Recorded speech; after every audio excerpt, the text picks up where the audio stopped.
So I'm gonna pose a question, and I'm gonna read, obviously leader or whatever. But does my man Jermaine Dupri deserve more flowers? We know he has countless hits in multiple genres, Grammys, all that. But should there be more of a conversation about producers who are what I deem underrated as legends? There are certain names that we know who are elite producers, but they're never mentioned. There's about 5 to 7, maybe 10 names that we typically hear all the time. Jermaine Dupri is one of the producers that I think is underrated. And the reason I think he is because he's a 5-tool producer. He has a pen, writes dope records, hooks, bridges. He can sit down at the MPC and also make the beats. Does everything. Do you see where I'm going? I see exactly where you're going. And I think because so many of the conversations, specifically that we have here, are based around hip hop. Right. Okay. Jermaine Dupri has written or produced some of the largest R&B and pop records of all time, whether or not you're talking about Usher. True. Mariah Carey. Things, him Janet putting Jackson. on, Janet Jackson, Escape, Yeah. Jagged Edge, So a lot of times when people have so much of R&B, does that hurt him a little bit? I think it hurt.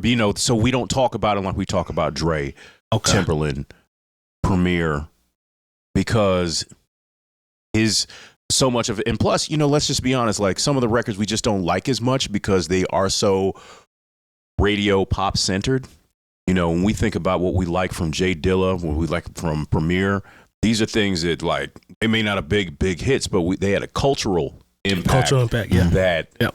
We appreciate. But at the same time, when you look at Jermaine Dupri's resume, you're like, wow, he did that. He did We Belong Together and Welcome to Atlanta. True. You're talking about somebody who is as diversified as anybody else. Bow Wow. Who was able to write songs for children. Yeah. And turn them into #1 hits. Yeah. Which is, I know some people think, that shouldn't be that hard. If it was, so everybody else would have done it.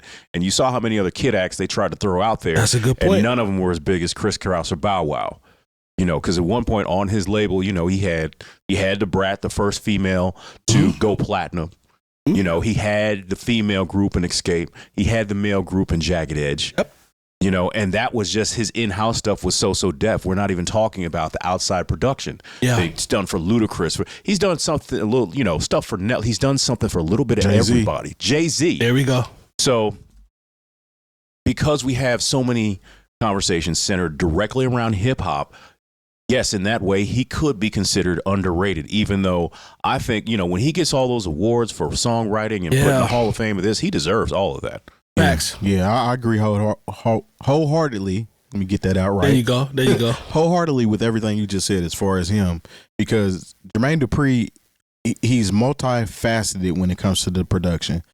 I can't just say, like, overall, as Jermaine Dupri in himself is hip hop. He's hip hop. He represents hip hop. Facts. He's been doing it since he was a kid. He signed Criss Cross. He was still a teenager Facts. when he put them on. He has the formula down packed as far as finding talent, writing for them, and making them stars. Yeah. He also has the formula down packed, getting somebody that's already established and taking them to another level. So I look at Jermaine Dupri more so as, of course, he's not necessarily a Clive Davis, but he has Clive Davis achievements under his belt. Yeah. Not as far as many different types of music, but he is a star maker and somebody that can keep you on your game and make sure that you have hits. So I would agree. When we talk about him producing as a whole, when we talk about hip hop in general, that's where it kind of gets cloudy because, again, like Jay said, most of his hits are from the R&B and pop world.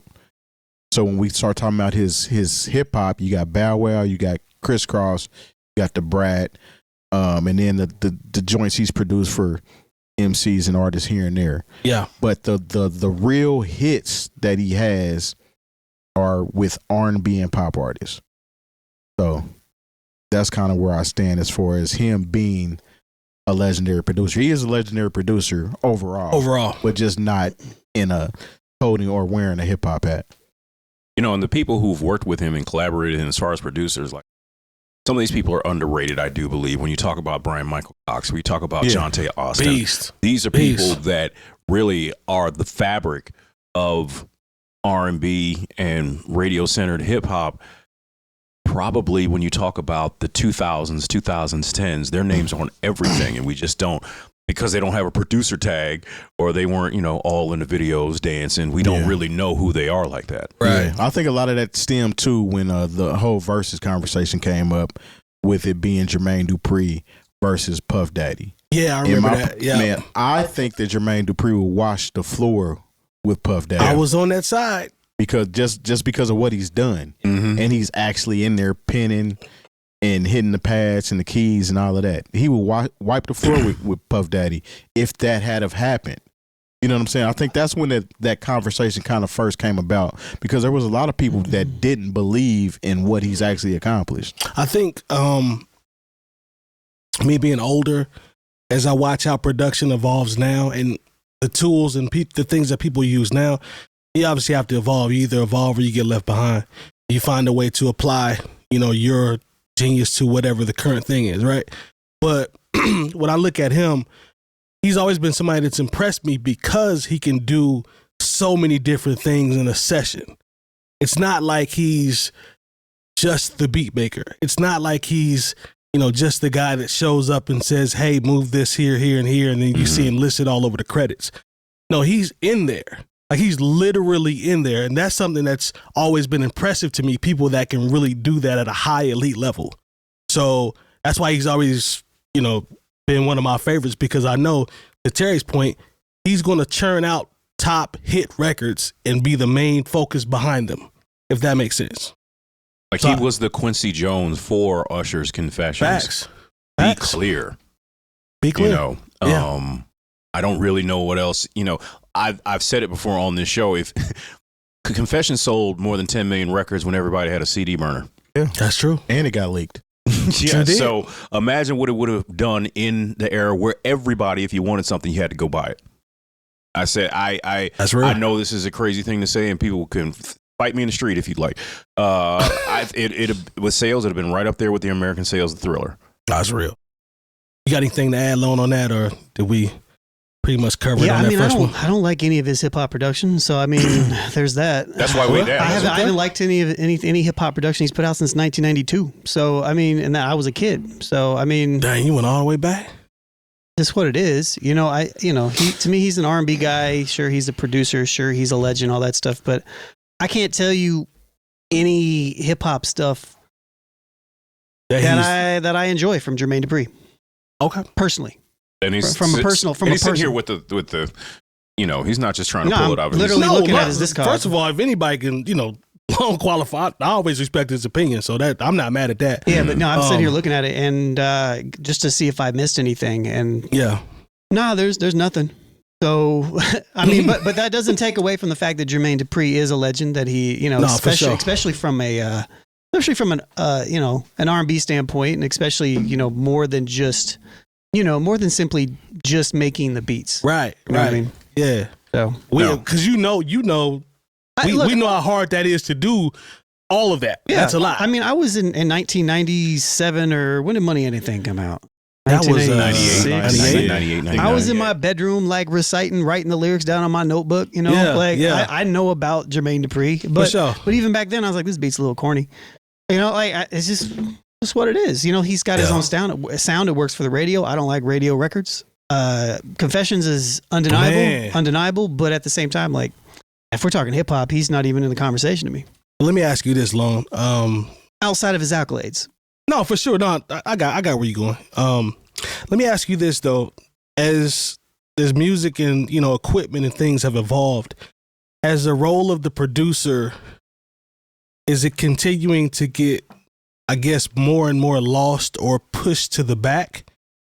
As opposed to, there was a time when the producer was a huge part of records.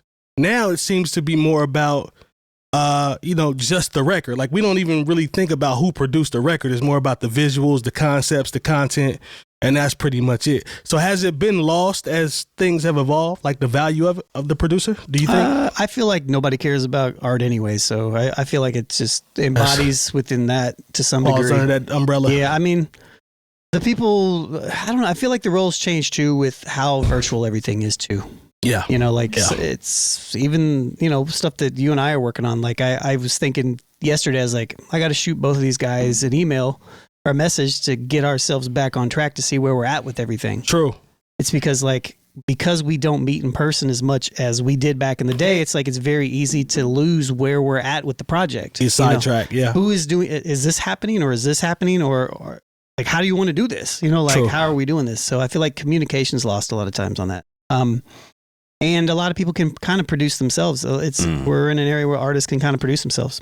So I think you and I outside of just the musical aspect, like I can give somebody a beat and they can curate themselves.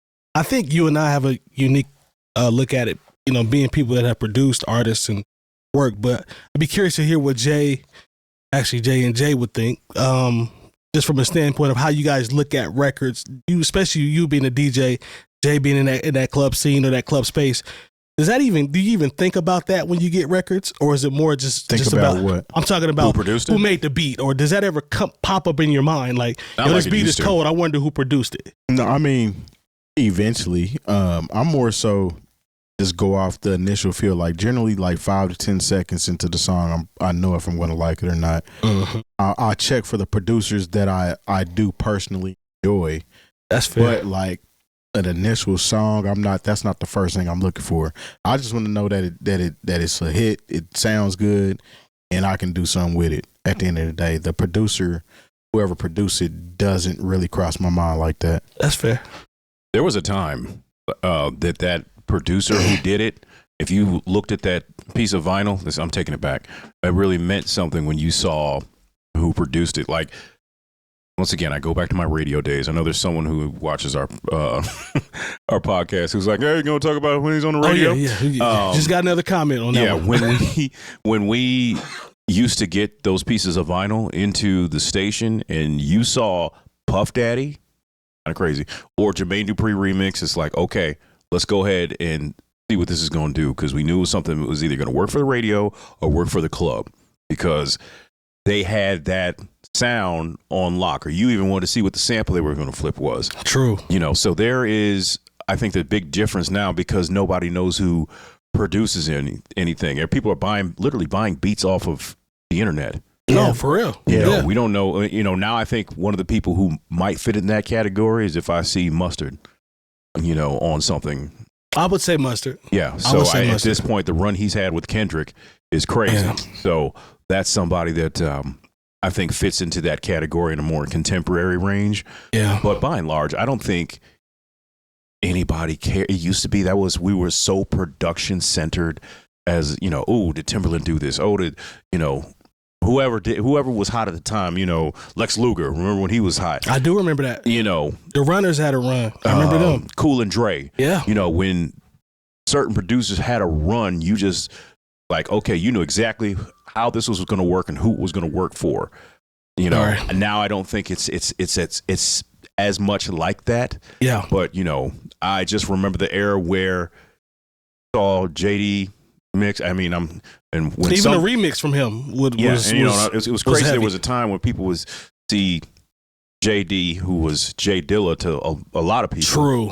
And then you'd see JD. It was like, no. Let's, you know, I'm glad Jay Dilla was differentiated from that whole situation. Yeah. But like I said, man, I don't have nothing but I have so many good things to say about Jermaine Dupri, just because I know what he's accomplished. He's got a cool little YouTube channel where you show him digging through the crates. Magic City documentary and pulling artists in and producing them to come up with the soundtrack. I actually can't wait to hear that, because I know that's going to be dope. It's going to be good Atlanta script club music. You know, and we talked a little bit about, you know, the sound of the South. Yeah. And I talked about, hey, you know, there's a lot of your favorite Atlanta trap rappers or whatever you want to call them. You know, their first influence of seeing somebody really make it from the town of Atlanta was Criss Cross. Facts.